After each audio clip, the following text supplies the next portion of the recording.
The electron transport chain is a series of protein complexes embedded in the mitochondrial membrane. Electrons captured from donor molecules are transferred through these complexes. Coupled with this transfer is the pumping of hydrogen ions. This pumping generates the gradient used by the ATP synthase complex to synthesize ATP.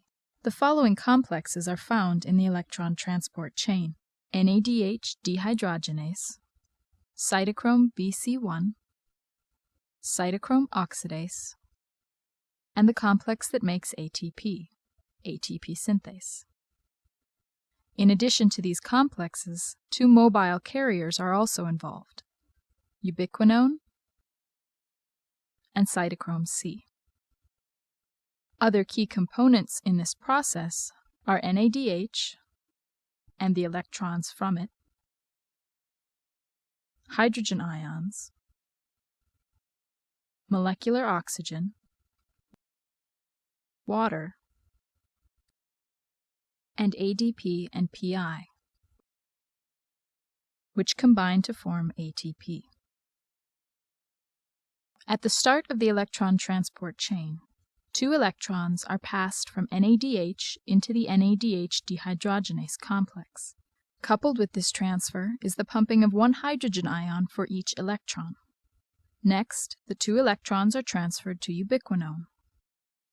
Ubiquinone is called a mobile transfer molecule because it moves the electrons to the cytochrome BC1 complex. Each electron is then passed from the cytochrome BC1 complex to cytochrome C. Cytochrome C accepts each electron one at a time. One hydrogen ion is pumped through the complex as each electron is transferred.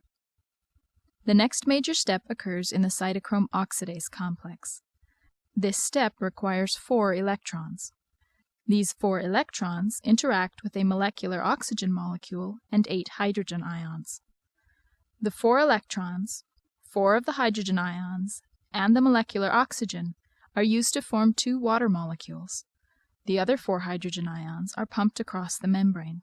This series of hydrogen pumping steps creates a gradient. The potential energy in this gradient is used by ATP synthase to make ATP from ADP and inorganic phosphate.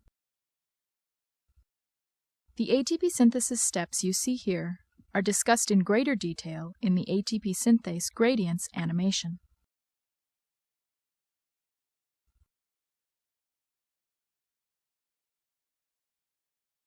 This animation illustrates 2 full cycles of electron donation.